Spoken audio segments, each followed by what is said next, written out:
કાપડના વેપારી સાથે 87.27 લાખની છેતરપિંડી. વેપારી પાસેથી માલ ખરીદીને પેમેન્ટ કર્યા વગર આરોપી ફરાર. ઠગ ટોળકી પૈકી એક કાપડ દલાલની ધરપકડ કરાઈ. સુરત શહેર પોલીસની ઇકોસેલ શાખાએ શૂટિંગ શર્ટિંગ કાપડના વેપારી સાથે 87.27 લાખની રૂપિયાની છેતરપિંડી આચરનાર ઠગ ટોળકી પૈકી એક કાપડ દલાલની સુરત ખાતેથી ધરપકડ કરી છે. આરોપી કાપડનો માલ ખરીદીને તેનું પેમેન્ટ કર્યા વિના દુકાનો બંધ કરીને ફરાર થઈ જતો હતો.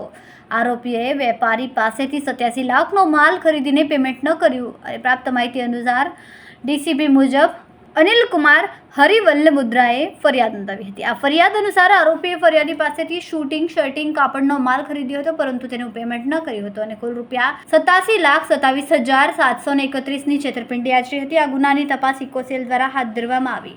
ઇકોસેલે ટોળકીના અન્ય સભ્યોને પકડવા વધુ તપાસ હાથ ધરી છે. ટેક્સટાઇલ સિટી તરીકે ભારતમાં પ્રખ્યાત છે.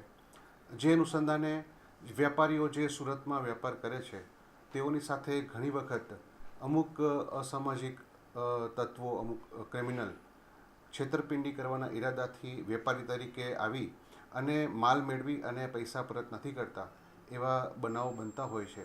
એવો જ એક બનાવ સુરત ખાતે બનેલ છે, જેમાં ફરિયાદી શ્રી અનિલભાઈ મુંદ્રાએ પણ અલગ અલગ વેપારીઓને સુરત મુકામે દલાલ મારફત પૂના તથા અન્ય શહેરોમાં માલ આપેલ અને તે માલ વેપારીએ પોતાના અન્ય નામોના અન્ય GST નંબરોથી માલ મગાવી સગે વગે કરી દઈ અને અનિલભાઈ સાથે રૂપિયા 87 લાખની છેતરપિંડી કરેલ છે. જે અનુસંધાને જે દલાલે આ માલ અન્ય વેપારીઓને અપાવેલ હતો એ દલાલ ગુલઝારીલાલ દોશીની ધરપકડ કરવામાં આવેલ છે. હાલ તેઓની પૂછપરછ ચાલુ છે.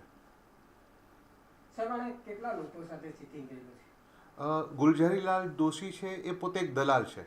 એટલે હાલમાં તો આ જે ફરિયાદી છે વેપારી, એમની પાસેથી માલ મેળવી અને અલગ અલગ અન્ય આરોપીઓને માલ અપાવેલો છે. આ લોકોની એમો એવું છે કે શરૂઆતમાં પોતે થોડો માલ વેપારી પાસેથી મેળવી અને તેનું સમયસર સમય મર્યાદામાં પૂરેપૂરું પેમેન્ટ ચૂકવી આપે અને ત્યારબાદ વેપારી વિશ્વાસમાં આવી જાય પછી ખૂબ જ મોટી રકમનો માલ મેળવી અને ત્યારબાદ છેતરપિંડી કરી અને નાસી જતા હોય છે.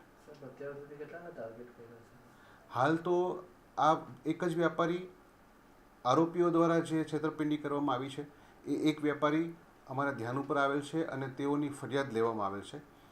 આપના માધ્યમથી સમગ્ર વેપારીઓને મારી વિનંતી છે કે હાલના આરોપીઓએ જો અન્ય કોઈ વેપારીઓ સાથે પણ આવી છેતરપિંડી કરેલી હોય તો તુરંત જ અમારો સંપર્ક કરી અને ફરિયાદ આપે. દલાલને કેટલા રૂપિયાની છેતરપિંડી કરી છે?